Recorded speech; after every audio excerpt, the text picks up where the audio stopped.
Greetings, comrades, and welcome back to another episode of the ComradeCast. And you keep thinking that you're going to get the opportunity to just sit back, and usually there's not a whole lot of news or stuff going on in the new year. But no, things are starting off bumpy, and things are starting off bumpy quick.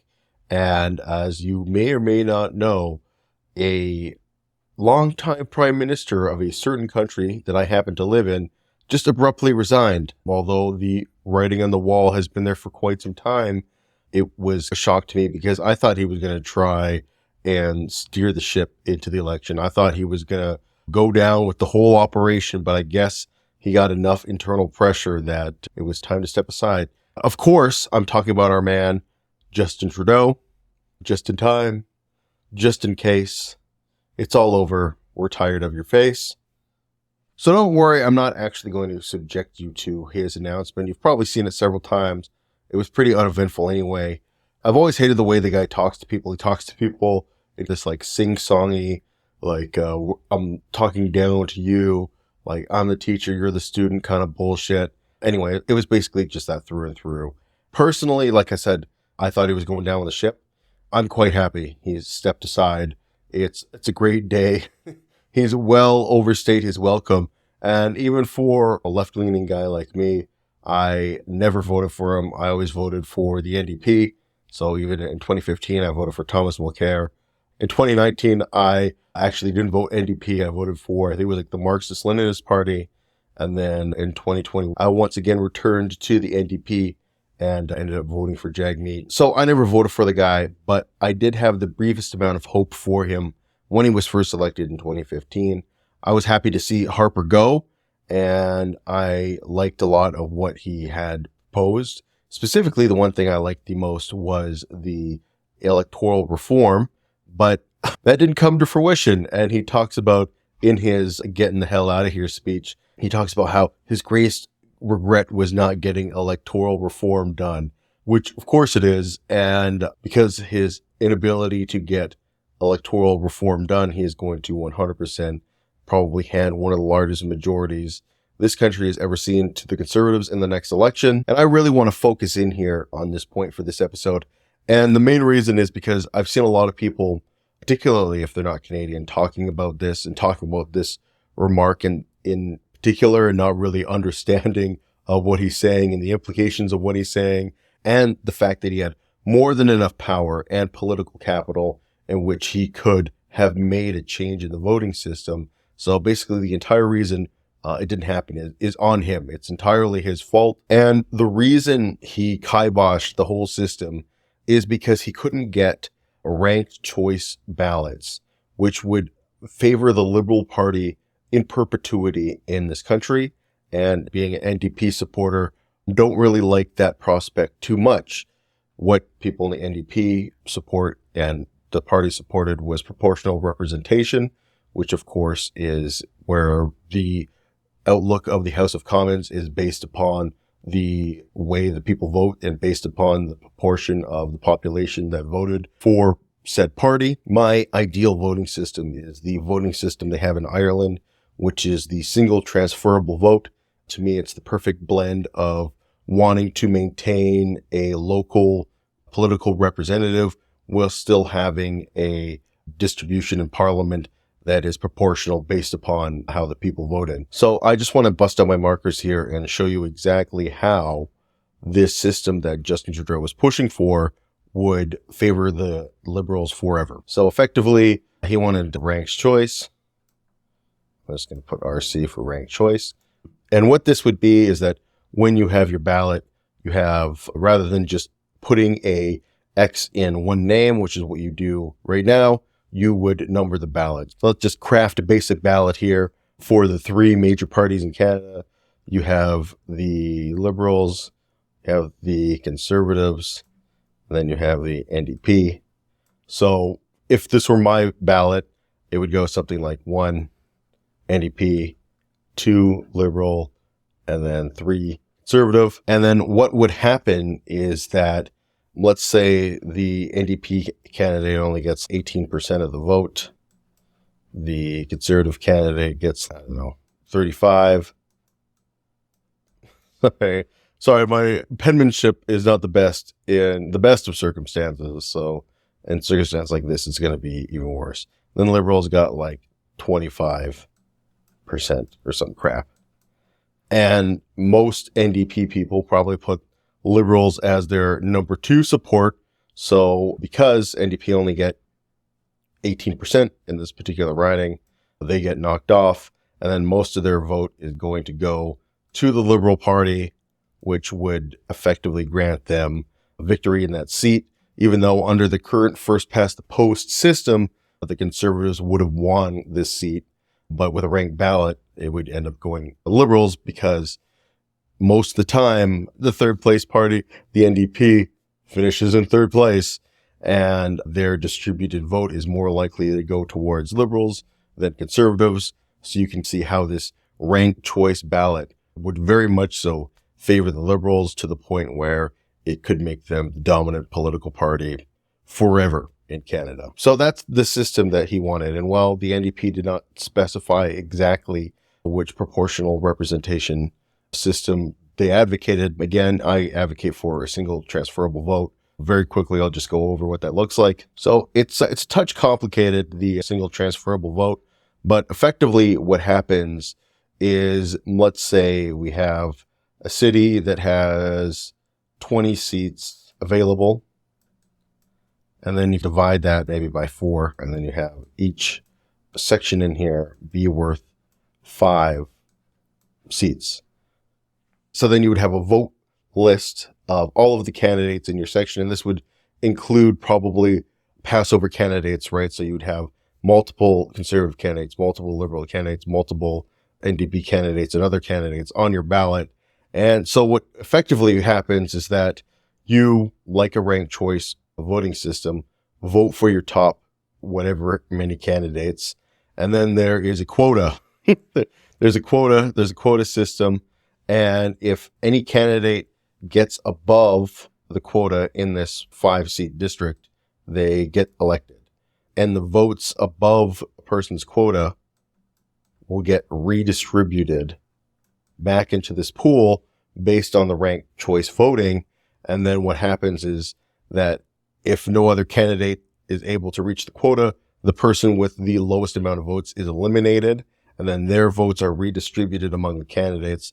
And it goes on until all 5 of those sections have been filled. And then you combine those sections back together and you have the whole city of 20 seats. Once all the stages are complete and everything is said and done, what ends up happening is that you still have locally elected leaders. You don't have one of the biggest complaints people have with proportional representation systems, and I tend to agree this is not something that you want, is that you have effectively a list of who is the most loyal to the party, and it goes downwards, and then you just appoint them based upon who's most loyal to the party. That's what I really like about the single transferable vote system, is that you have these proportional results, but because you're contained, right, you're voting within what would be a 5-riding system or a 5-riding area, you're still voting for your local candidates. But what ends up happening once all the ballots are shaken out and all the people with the lowest amount of votes are eliminated is you have the people who come together in this 20-riding area actually look reflective of the percentage of what the party's got at the ballot box. So another way to put it is that your vote is effectively never wasted. That if you end up, for example, here in Alberta, one of the reasons why the Conservatives would continually in the last 2 elections win the popular vote is because their ridings here were it would be like 90% Conservative type of thing. So if you're in a riding that actually ends up overvoting for Conservative, those votes that pass the threshold will then actually end up going to your second place and your second choice candidate, which, depending on where you live, could be another Conservative candidate, could be independent, could be someone from a different party, however you chose to rank your choices.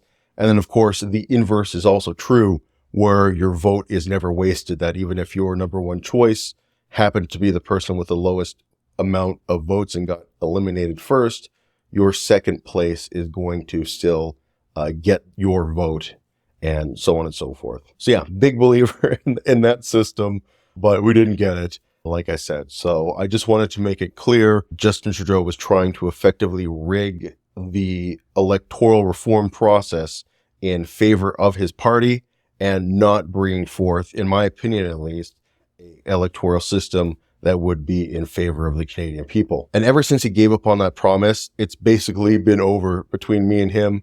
I've had no amount of respect or trust for the man because one of my biggest hopes going into his tenure as Prime Minister was that he would get electoral reform done. It's one of the things he promised. In 2015, he famously said this is going to be the last election under the first past the post system. Spoiler alert, it was not the last election under the first past the post system. So I think it's worth asking ourselves, why is Justin Trudeau so disliked at this point? And the main reason is, there's a couple of reasons. There's no main reason, but one of the main reasons is simply political fatigue. He's been around for a long time because even before he became Prime Minister, he was the leader of the Liberal Party for a couple of years. So he's been in like the Canadian public since at least like 2012, maybe even you could count before that. And I think people are just tired of him. They're just tired of this guy. They're tired of hearing him. They're tired of looking at him. And he, at this point, has accumulated so little goodwill and has burned so many bridges that nobody wants to go to bat for him. So I'll give you an example for one of the things that he thought was going to save him big time was he had this idea of a GST holiday over the holidays. And for those of you who don't know, GST stands for General Sales Tax.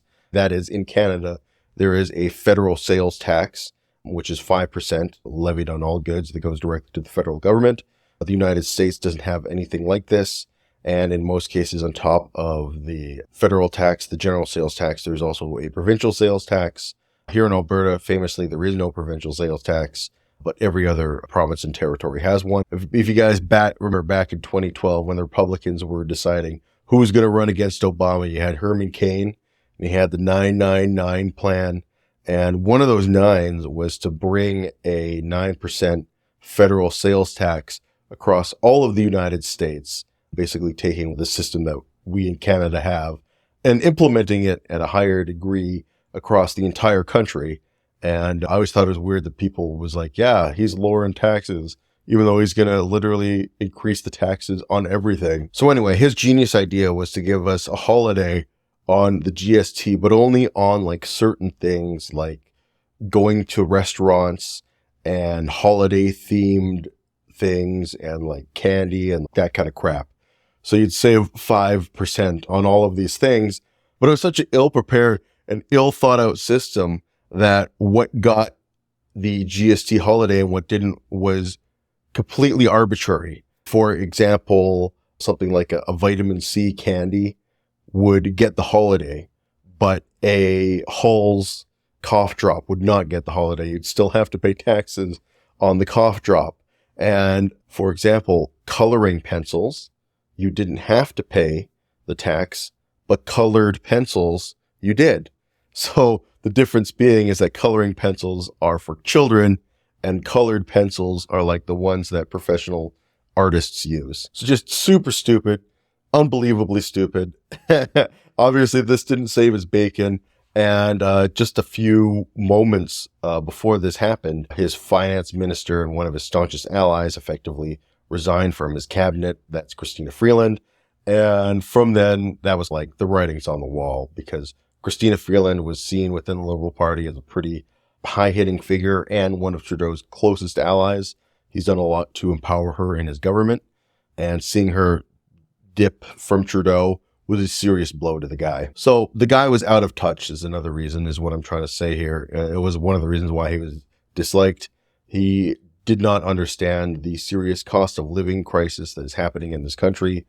Cost of living on absolutely everything is going up at a ridiculous rate. And in comparison to a lot of other countries, we're doing significantly worse. And that's a big theme about the Trudeau experience and the Trudeau decade, is that things have gotten worse in Canada under his tenure. And there are plenty of places you could put the blame, but ultimately he was the head honcho and he was in charge. So I certainly think he deserves a fair share of it. So now let's go over to 538, and this is one of Canada's most premier polling aggregate sites. And we'll see how things are looking. And spoiler alert, things aren't looking great. Right now we have the Conservatives sitting at a whopping 45% of the vote, and the Liberals have cratered down to 20%, virtually tied with the NDP.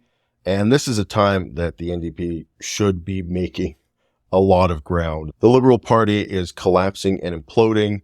And if Jagmeet Singh had any political acumen, he would be able to take advantage of this situation and be able to propel the NDP into at least an official opposition status. And if he does his job well, make the NDP line up to be a potential governing party in the future. Unfortunately, I don't think that Singh is going to be able to do that. Singh has another issue like Trudeau, is that he has been around a little bit too long, and he hasn't really done anything to electrify Canadians. And another issue on top of that is that because the NDP worked so closely with Justin Trudeau, they have his political stench on him. Unless he knocks it out of the park, this is going to be the last election that Jagmeet Singh runs as leader of the NDP. He's got maybe one chance to run the campaign of his life. And here's the thing, that when it came to Jack Layton, he was in a similar position for the NDP because he ran several elections before ultimately propelling the party to its official opposition status for the first time ever. And he only made marginal gains for the party every election. And there was talk like, if this guy doesn't come through in this election, he's done, he's toast. And he happened to come through big time. So anyway, there's potential there for the NDP, and what they really should be doing is eating the Liberals' lunch right now and putting themselves in the position to become the dominant left-wing force in the country, moving into the future. We'll see how bad things get for the Liberals. Now, with Justin Trudeau gone, there is the possibility of them stopping the bleeding, but the Liberal Party doesn't have anybody in the background who could really be a capable leader, I think, and energize the Canadian population. Everyone's talking about Christina Freeland, the former finance minister. I think if she's smart, she's going to stay as far away from this fucking dumpster fire as she possibly can and let somebody else fall on their sword for this one and maybe come back later. But we'll see. But I just don't see anybody being able to save this party at this point. But you might be confused if you are looking at this chart and you see a little teal B there with only 9% of the vote. But if you look on the other side, seat projection, they happen to have the second most amount of seats. That is the Bloc Quebecois. They are a nationalist-focused party in Quebec. Basically, they're a party that says, we're looking out for Quebec interests and only looking out for Quebec interests. And I used to hate the Bloc so much. I used to hate them. But I've come to appreciate from a Quebecer's perspective why you would want a party like that and how it would be beneficial to you. Because for a Quebecer, voting for the Bloc Quebecois is basically telling the federal parties, try harder next time.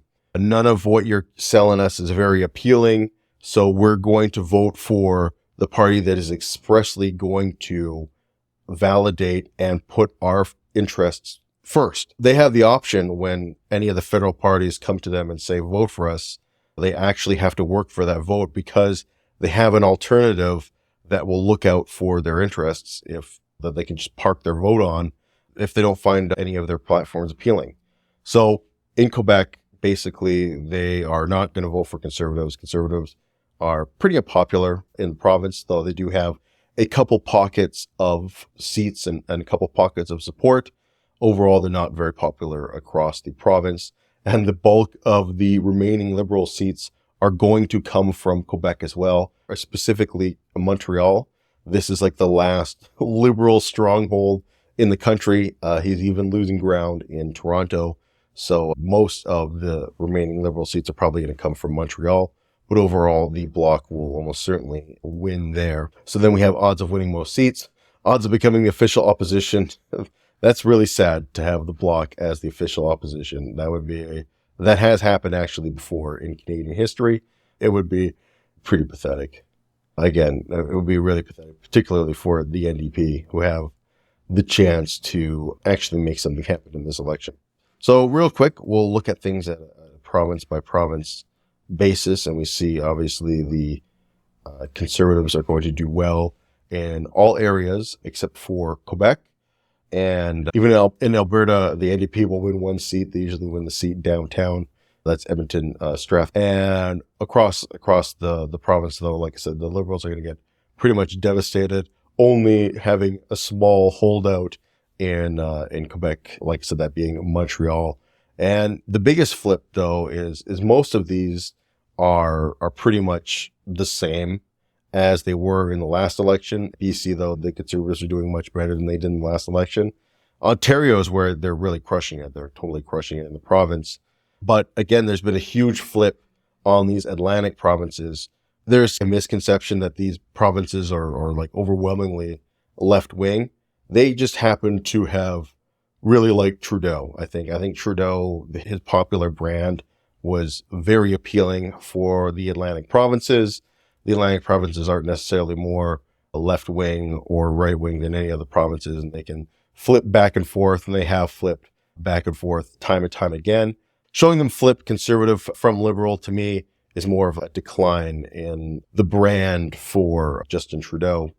And another thing is that when it comes to West Coast, East Coast politics in Canada, the Liberal Party tends to do significantly better in the East Coast. They tend to be the left-wing choice du jour in the East Coast, whereas on the West Coast and the Western provinces, if you want to vote left-wing, you usually will vote NDP because the Liberals will stand almost no chance. So that's the prognosis. PP is going to spray all over the place. And before I get out of here, I want to talk a little bit about PP. That is, of course, Pierre Poilievre, who is going to probably be the next Prime Minister of Canada, and talk a little bit about my thoughts about the guy and what I think about him. Okay, so let's spend some time talking about this little wiener. Pierre Poilievre, now leader of the Conservative Party, probably going to be next Prime Minister of Canada. This guy's been around for a while in Canadian politics. He has been in politics and involved in politics since he was 25 years old. He's one of those guys who's never actually worked a private sector job in his life. He's always been a politician, and he'll probably die a politician, this guy. So anyway, Pierre Poilievre now shall be referred to as PP. So PP has been around for a while. In fact, he was highly involved in the Harper government. That was the government of the last Conservative Prime Minister. And he was a little wiener back then. I always remember him in question period when he was like the guy who would answer for Stephen Harper when he wasn't there. And he just famously had the best word salad and deflections for answers that I've ever seen in my life. It was so spectacular that I remember someone built an entire website for this guy where you could write in a question and then it would just respond with some sort of word salad from Pierre Poilievre, PP's time working for the Harper government. So the guy's absolutely a known quantity at this point. And he is really a very small change from the Harper government. The only thing that has really changed between him and his former boss has been his rhetoric. PP will make appeals to the working class and regular people where Harper didn't even seem to give a shit about any of that at all. He just did whatever he wanted. Basically, didn't really care about what the plebs thought. PP tries to pretend that he is one. He's one of you, and he's going to look out for you guys. He's going to axe the tax and build a house. But I see this guy representing very little in terms of differentiation between the Harper era, just mainly in terms of rhetoric. You know, the guy's a charisma black hole. He is basically the right-wing version of Keir Starmer. He is going to win an overwhelming majority this year, not because he's incredibly likable or some genius politician, but because he happens to be the other guy in an election where the incumbent party has been around for a long time, made a lot of mistakes, and the overwhelming majority of people hate them. So he is going to win basically because he is not Justin Trudeau. I don't think he's going to usher in some apocalyptic vision for the country, but I certainly don't think things are going to get better for working class people. This is part of the reason why I never vote for conservative parties, is because making things better for people is simply not in their political DNA. It's simply not something that they can do within the framework of their own ideological constraints. Things aren't going to get any better. The places where things might get better for you is if you are in a resource extraction industry. I think that there's definitely going to be a kind of drill baby drill mentality to this new government. But overall, I don't think that there's anything that can stop this guy.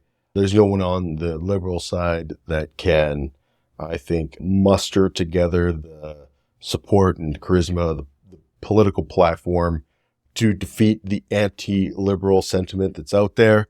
And I don't think Jagmeet just has the capability to run the kind of top tier campaign he would need to become prime minister, let alone become the official opposition. So overall, we're moving into a pretty big time of instability in Canadian politics at a time when we have Donald Trump coming in, threatening all kinds of weird shit to the South. Of course, I don't think that there is any way that Donald Trump is going to invade Canada or Canada is going to become the 51st state. This is all just like nonsense and bluster. And it's funny because this kind of talk coming from Donald Trump and the United States is engendering like a whole kind of era of Canadian patriotism. All of a sudden, Canadian patriotism is skyrocketing. But it's just silliness. It's all silliness. Needless to say, we need somebody to be at least in the driver's seat for this upcoming negotiation for the incoming presidency of Donald Trump. And the fact that Justin Trudeau is resigning now and not months and months earlier is disgusting, right? Because now he obviously has no political authority to negotiate with Donald Trump. And the fact of the matter is that whoever will replace him in March probably isn't going to have that political authority either. So you're just going to have to wait until we have an actual election, which is going to take who knows how long. And it's very possible the United States could move to take advantage of this political instability. So thank you so much for that, Justin Trudeau, making sure to give us the middle finger on the way out. Anyway, that's going to be this episode, a little bit shorter than usual, but we just had our New Year's comeback, and I really wanted to rant about Canadian politics and Justin Trudeau for a bit for you guys. So with that, this has been Comrade signing off for now, and until next time, you guys take care.